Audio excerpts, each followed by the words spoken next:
يعني حتى في وقت يعني وين كانت الناس تشكك في قدرات، انا كنت دائما مؤمن، وكانت عندي حتى تصريحات اللي تلقات يعني انتقادات كثيره. كنت يعني كنت نقول دائما اني نقدر انظم على اعلى مستوى، انه تظاهره رياضيه الجزائر قادره تنظمها، لانه التنظيم حاليا يعني نقدر نقول لك يعني صار ماهوش يعني تنظيم احادي انك تنظم وحدك، لانه انت مجبر انك لما البلد يعني تحتضن تظاهره يتنظم على الهيئات الدوليه. انا اعطيك على سبيل المثال اولمبياد للشبيبه 26 ستنظم في دكار.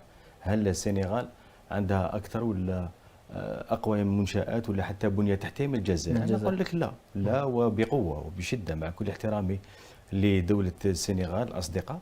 انا نمشي كثير على دكار وراني ماشي حتى الاسبوع القادم، ونعرف يعني حتى في نقدر نقول لك على سبيل المثال يعني حتى يعني ما بين يعني الطرقات، يعني ما فيش حتى غير يعني الطرقات الرئيسيه، الطرقات اللي بالجانب اللي روت سوغوندا نصنفها بودروني، ما عندهاش ماهيش بالطرقات المعبده. يعني فيه مشاكل اخرى اللي احنا الحمد لله يعني تخطيناها، وان الوقت يعني اعطانا حق يعني الحمد لله. يعني نقدر نقول لك هذا حاليا صار الجزائري مؤمن بقدرات الجزائر، هذه هي الروح المعنويه رجعت للشعب الجزائري. مثلا ما هي المواعيد ممكن اللي لازم نطمحوا انه ننظمها على غرار الكان؟ يعني انا بالنسبه لي انا نتكلم لك يعني والله بكل موضوعيه، ونتكلم كجزائري قبل ما نكون يعني كرياضي، لاني ملم وعارف يعني بالرياضه.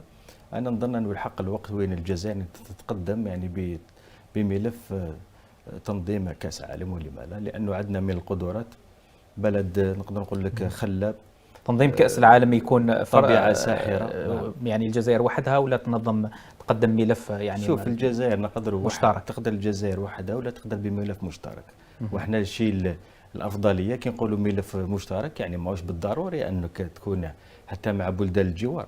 احنا رانا مطلين على البحر الابيض المتوسط، صحيح. تقدر يعني تكون ملف مشترك، ولما لا يكون ملف ايطالي جزائري حتى فرنسي اسباني ولا حتى يوناني، ولا حتى نقدر نقول لك حتى مع الدول نشاركوا ايضا انه الجزائر. نعم، ما يمنعش البحر يعني، ما يمنعش البحر، لانه احنا رانا من بعد يعني احنا منا يعني من الجزائر على بلدان كبيره في البحر الابيض المتوسط، باش ما نذكروش على 45 دقيقه نتكلم لك على طائره. نعم طائره، نتكلم على بالطائره. احنا رانا من بعد يعني تقدر تقول 200 كيلومتر، يعني ما راهيش بالشي بعيده. هذا الشيء يعطينا قوه كبيره للجزائر، لأنه الموقع اللي المولى عز وجل رزقنا به هو استراتيجي جدا، احنا في قلب العالم. حتى ممكن للفيفا يعني أفضل أنه تكون يعني نقولوا تنظيم بين قارتين أوروبا وإفريقيا، يعني يكون ممكن أفضل لها أنه يساعدها في منح فرص أكثر. هذه فكرة اللي راح تكون يعني سابقة، بما أنه القارة الإفريقية نظمت وكان يعني فيه دول في أوروبا كانت يعني تنظيم مشترك. حاليا حيكون تنظيم